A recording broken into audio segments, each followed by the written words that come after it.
Assalamualaikum warahmatullahi wabarakatuh. Bertemu lagi dengan Pak San di channel Sanjaya Kumbara Official. Bagaimana kabarnya ya Bunda di rumah? Semoga tetap sehat dan tetap bersemangat untuk belajar terus untuk semakin menjadi orang tua terbaik untuk anak-anak kita.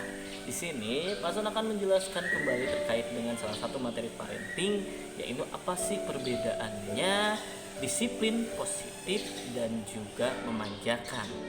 Jadi ada dua hal yang terkesan mirip sama dan dalam pelaksanaannya pun dalam realitanya terkesan sering sekali tertukar, tapi ini sesungguhnya perbedaannya sungguh luar biasa. Jadi apa itu disiplin positif dan apa itu memanjakan, ini kita akan bahas hari ini. Nah, di sini untuk disiplin positif adalah porsi-porsi di mana kita dapat memberikan kesempatan kepada anak untuk terlebih dahulu mencoba belajar dan mengalami sesuatu hal untuk mereka pelajari secara langsung. Di sini orang tua yang sudah dapat menggunakan metode disiplin positif ini tidak memiliki kecenderungan untuk takut anak-anak tidak disiplin atau tidak menghasilkan sesuatu yang sesuai dan ideal menurut kita. Namun kita dapat memberikan porsi kesempatan walaupun hasilnya tidak sesuai atau belum baik, kita dapat memberikan pemahaman dan juga menjadikannya itu sebagai pengalaman bagi anak kita.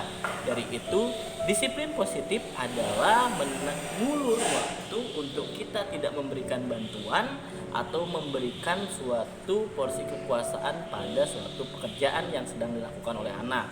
Jadi stop untuk meraih atau mengambil alih kegiatan anak sebelum mereka mencoba dan juga mengalaminya langsung.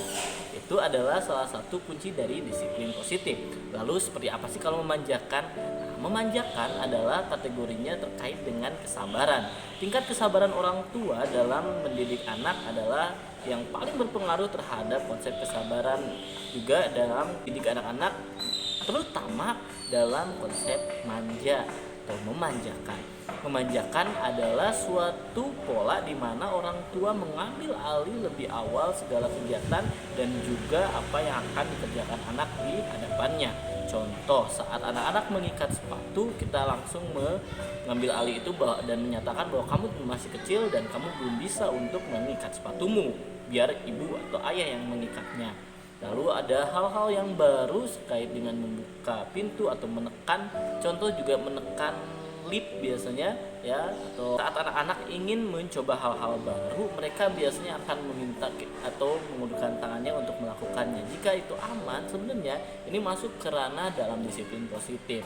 Disiplin positif terkait dengan bagaimana kita memberikan kapasitas waktu tadi. Jadi saat kita memanjakan, sebenarnya kita hanya sedang mengambil alih segala hal terkait dengan mindset kita bahwa anak belum mampu atau anak memang butuh bantuan, padahal anak belum meminta.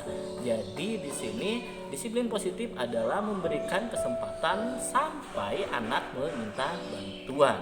Dari itu anak-anak akan memiliki kecenderungan positif untuk mau mencoba dan mengalami banyak hal di awal, dan juga akhirnya mereka pun akan menunjukkan sisi membutuhkan kepada orang tuanya dengan meminta tolong. Jadi akan ada double pembelajaran untuk anak, selain untuk disiplin secara positif, lalu juga untuk mampu belajar mengucapkan kata tolong.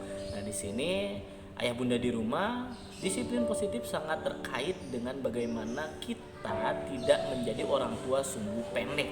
Apa sih itu orang tua sumbu pendek?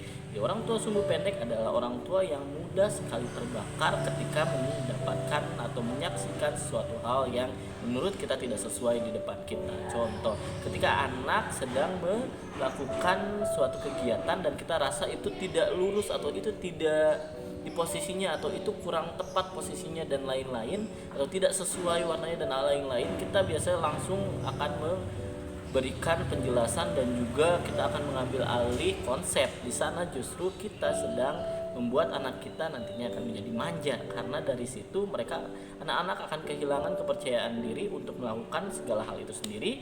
Lalu mereka pun akan merasa bahwa kenapa aku harus melakukannya sendiri jika pada akhirnya orang tuaku akan mengambil alih segala kegiatan yang sudah ada di hadapanku. Nah, itu kembali menjadi konsep dasar untuk bagaimana kita menjadikan anak kita lebih disiplin dan juga tidak memanjakan anak kita. Perbedaan selanjutnya terkait dengan disiplin positif dan memanjakan adalah bahwa disiplin positif itu memberikan batasan agar anak-anak mampu untuk berpikir, dan dengan sendirinya mereka akan mendapatkan value atas dirinya. Dari sini porsi-porsi apa yang boleh dan tidak boleh baru masuk. Dari itu orang tua yang memanjakan cenderung mengiyakan segala hal yang anaknya harapkan. Dari itu kecenderungan orang tua yang memanjakan hanya beralasan bahwa agar anaknya tenang dan tidak tantrum.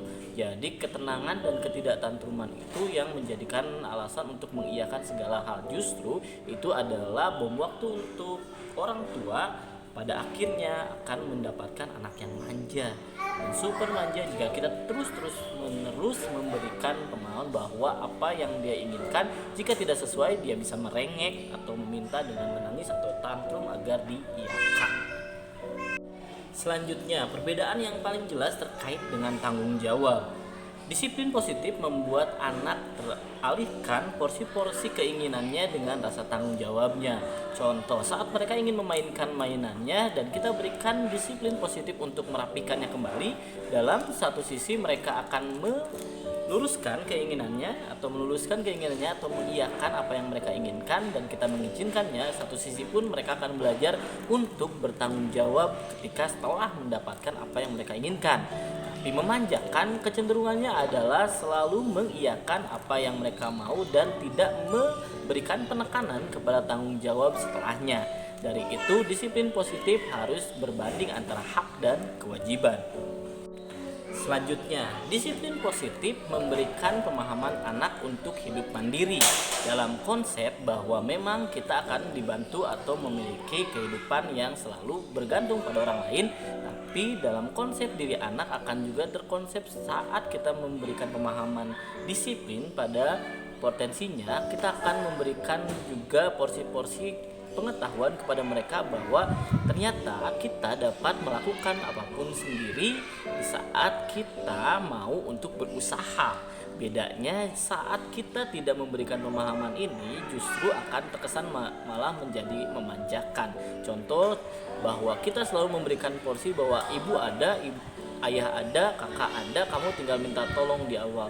Dan di sini terkesan bahwa anak hanya perlu memanggil atau meminta tolong langsung untuk melakukan segala hal, bahkan tidak dapat porsi untuk mencoba atau keinginan untuk setidaknya mengalami atau mendapatkan porsi pengetahuan dari apa yang sebenarnya mereka belum tahu bisa atau tidak lakukan. Dan yang terakhir, disiplin positif itu sangat membutuhkan kesabaran. Bedanya dengan memanjakan yang cenderung sangat instan, ketika anak menginginkan dan kita berikan langsung selesai. Tidak ada rengekan lagi, tidak ada marah lagi, dan tidak ada tantrum lagi ketika kita berikan apa yang mereka inginkan. Namun pada dasarnya intinya adalah disiplin positif memang sangat membutuhkan kesabaran, namun kita sedang menyicil banyak hal untuk masa depan mereka. Jadi kembali ayah bunda, apakah ingin anak tenang hari ini tapi kita menaruh bom waktu untuk masa depan, ataukah kita berjuang hari ini, berusaha hari ini untuk anak-anak kita walau harus berjibaku dengan kesabaran dan juga sangat banyak ikhtiar dan cara, namun pada masa depan mereka akan menjadi pribadi yang positif dan juga disiplin dalam mengatur kemandirian dirinya dan tanggung jawab akan masa depannya. Seperti itu ayah bunda, sekian dari Pasan, semoga bermanfaat. Kembali, disiplin positif dan memanjakan adalah dua konsep yang berbeda dan sangat memiliki kecenderungan untuk merubah pola kehidupan dan pola sikap juga sifat anak-anak dalam berperilaku di kehidupannya sehari-hari. Dari itu ayah bunda, mulai hari ini mulailah untuk lebih fokus menerapkan disiplin positif kepada anak-anak kita. Kembali ayah bunda, semoga kita dapat lebih baik lagi ke depan. Tidak lupa Pasan tunggu diskusi kembali di channel ini di kolom komentar, lalu juga request untuk video-video selanjutnya. Tidak lupa subscribe dan juga like, juga share untuk video ini agar Pasan juga semakin semangat berbagi sedikit pengetahuan dan ilmu terkait dengan parenting di channel ini. Wassalamualaikum warahmatullahi wabarakatuh.